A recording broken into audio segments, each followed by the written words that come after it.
Let's talk about some things that happened for chapter 1075 of One Piece. The Straw Hats and Vegapunk's clone, they're all into different groups. We got four groups. Group 1 being Nami, Brook, and Edison. Group 2 being Chopper, Robin, and Atlas.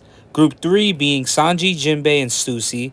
Group 4 being Usopp, Frankie, Lilith, and York. All of these guys are trying to find one person, and that one person is Vegapunk. The main body of Vegapunk is missing, and we need to know where he is. If you paid attention to the groups that I just named, you'd notice that there's one group in particular that's just OP as hell. I mean, why is this even a thing? I'm talking about the group of Sanji, Jinbei, and Stussy. Sanji is one of the wings of the future Pirate King. Jinbei being a goat, he's an ex-warlord, he knocked back Big Mom one time, and so much more. And finally we have Stussy, confirmed to be the clone of an ex-Rocks pirate member. I don't even want to hear it, nothing should go wrong with this group right here. Now, let's take a look at what each group is going through, beginning with Group 1. Nami, Brook, and Edison. As they're looking for Vegapunk, Nami spots jewels, and she's obviously going to go for them. She asks if she can take them, but Edison is not letting that slide, even in the state that they're on this island currently. But we're talking about cat burglar Nami here. She gets her hands on it. She doesn't care. She's like, all right, this is heavy. Can you help me take it back now? And it's just a pretty great scene because you know Nami can't resist. And to make things even better, she hears that these jewels are actually man-made diamonds. So the future is bright for her if she can get these guys to just start making a bunch of man-made diamonds. Doubt that'll happen, but it's just good to know that it's possible. Moving on to Chopper, Robin, and Atlas. They're walking through Tower A, Floor 2. Atlas reveals to Nami and Chopper that they can change their face any way they want to. And as they're walking through the floor, Robin spots some organs.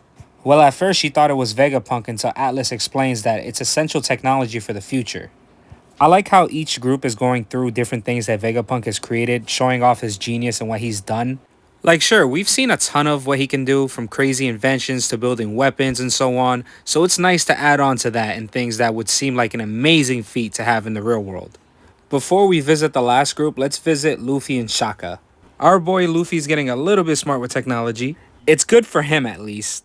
He notices all the voices in the headphones are gone, and he knows that he didn't do nothing to break them. So that's when suspicions arises and he figures something is wrong.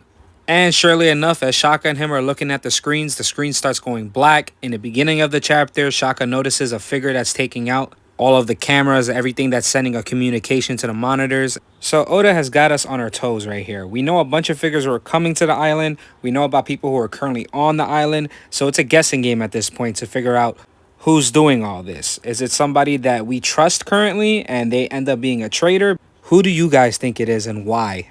Now let's see the next group, Sanji, Jinbei, and Stussy. There's really not much to say about this group.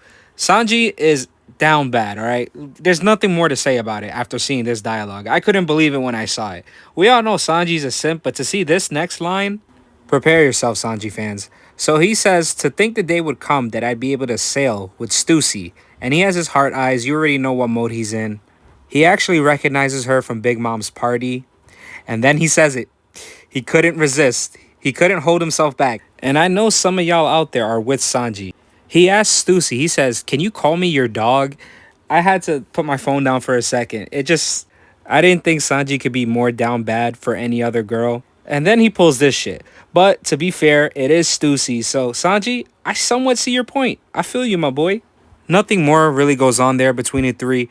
If you want to know what they're doing, they're walking through a weapons manufacturing floor.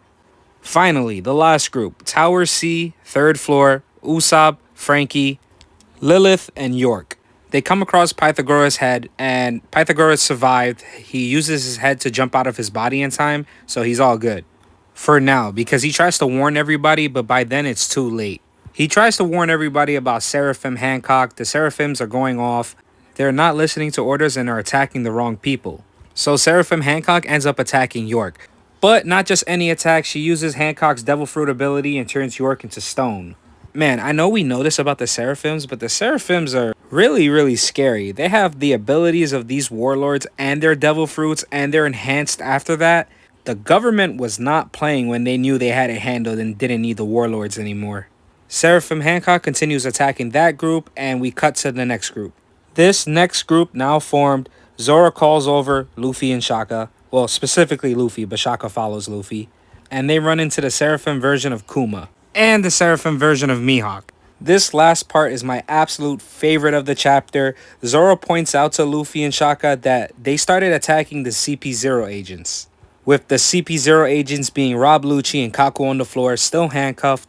Zoro's too honorable to let them die while handcuffed. He says it himself, it'll leave a bad taste in his mouth. But we all know how these guys are. We know what they're capable of, and we know they don't want the Straw Hats around. Shaka then points out that if his orders aren't being obeyed, that means the one who gave this command was Vegapunk. And to add on to that, if all of this was calculated, the communications being cut off, them being trapped in the barrier, then someone is out to kill them all. We just gotta find out on who. But for the meantime, they have to deal with these two monstrosities. That's when Kaku and Lucci sit up, realize that they're about to be killed if they don't do anything, and ask Zoro and Luffy to put their grudges aside for now and form an alliance so they could take out these two Seraphims. But Zoro and Luffy have to take off the handcuffs between the two so they can prove to be useful. And the chapter ends with Luffy and Zoro making these disgusted faces, just like how we seen in Wano.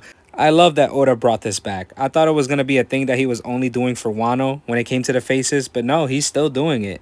Now the question remains if they're going to actually team up with Lucci and Kaku. Personally, I think they will let them go.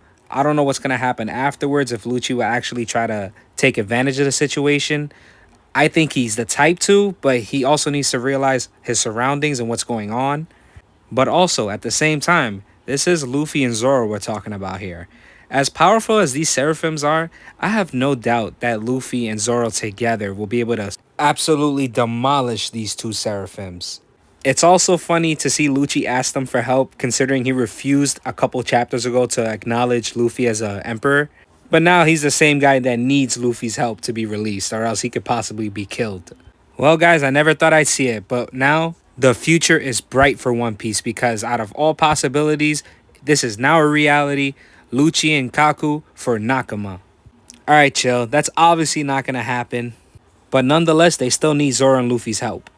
What did you guys think about the chapter? What do you guys think is going to be happening? Who do you guys think shut down all the transmissions?